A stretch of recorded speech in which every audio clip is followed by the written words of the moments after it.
Alright, it's been a couple weeks since we talked. Hope you guys had a good spring break. I was trying to play catch up, and I had the notion of sending you guys a homework assignment and a quiz, etc. over spring break, but I decided not to. I figured that you guys did enough of that with the exploratory studies. I didn't want to do it again. I thought it'd just be busy work, and it really wasn't needed. But as we move forward with the observational studies, keep in mind you can still run a PICOS on your observational studies just as easily as you did with the exploratory studies.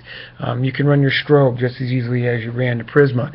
I just don't want to do it. I didn't want you guys to think like I'm just having you do things to do things, but understand that those terms, etc., might still come up as you read through your observational studies. So the point of this little video right now is to kind of give you a review of some of the things you're going to come across in the observational studies and obviously moving ahead looking forward.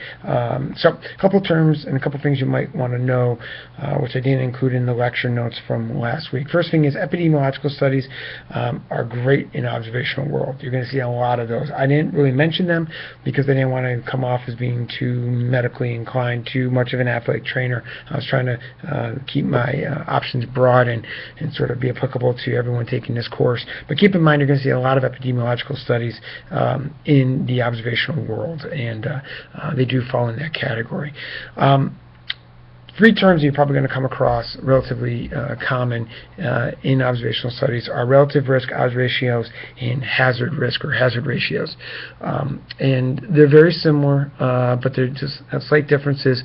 So if you see them, just kind of want you to know what you're going to be getting into. So if you see something called relative risk or the risk ratio, etc., it's basically the risk of those exposed versus the risk of those who are non-exposed to a condition, a pathology, disease, whatever.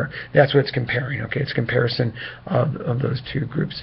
The odds ratios is the probability that the event will occur compared to the probability the event will not occur. In other words, it is a ratio of the odds of an exposure versus the odds of exposure against control group. And that's an important difference. When you look at the type of studies which are going to be using this, odds ratios can be calculated for both a cohort study and a case control study, because an odds ratio is looking at the case and a control. So you have those two groups. A relative risk ratio can only be used for a cohort study because you don't have the control group of a relative risk. Right? So hopefully the authors have understood that, and they will use the appropriate ratio, either odds ratio or relative risk ratio, for whatever their studies they're going to be running. And the final one is the hazard ratio. You're going to see a lot of these in epidemiological studies, and the hazard ratios, again, are very similar to the other two, except they take into account time, and it's usually time to an event. So it's the risk of any hazard of something happening to an event time, and depressingly enough, a lot of that is time to death. So a lot of hazard ratios are looking at cancer rates, cardiovascular failure, etc., and that would be the time of event, it would be death. And then they go back and they look at the cohort, they look at the case control, and they calculate the hazard ratio of this group has a higher hazard of dying from this disease, etc. So that's where you're going to come across these three terms, and there are various ways to calculate it. Basically, they use a 2x2 contingency table, which is what I kind of showed you with the chi-square. It's the same idea. You have the 2x2 table, and then it depends on where you put a numerator and denominator. You can do all the calculations, etc.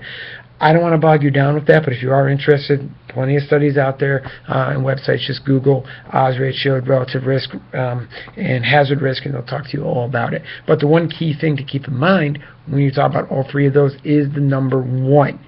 Okay. What you're going to see, again, with your forest plots, we're bringing back the forest plots, this is going to be the number 1. And because these are comparison ratios, to get a number 1, that means the numerator is equal to the denominator, which means there's no difference. So we don't want to be crossing the number 1 in our forest plots. But if you see something that says you have, let's say, a relative risk greater than 1, like 1.5, what that means is that you have a 1.5 times likely to get the disease or the pathology or whatever. Okay? Obviously, equal to 1 means there's no difference. And less than 1 is what we call a protective effect. That means you're going to get a negative effect. So that's actually a good thing. You want a protective effect. And I don't know if it's cynicism, I don't know what it is, but most studies nowadays, it seems, this is anecdotal on my part, but most studies seems really like to publish the greater than one type studies. You have an increased risk of heart disease if this happens. You have an increased risk of premature death if this happens. So we like to talk about what's going to kill you as opposed to the less than one studies that say, well, these are protective effects for you. So as you read your studies, as you go through cohort, case control, and other observational studies, keep those in mind. You might see those.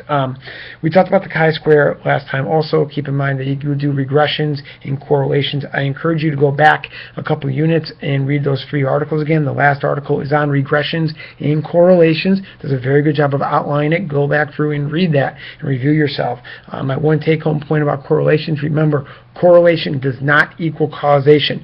Those are not the same thing. But go back through, read that article, because again, you're probably going to see a lot of correlation, regression, statistical analysis leading to hazard ratio, risk ratios, etc. So that's kind of just an overview of some of the terms that you might have come up from and you will be encountering as you go and look for more your case study or observational type studies.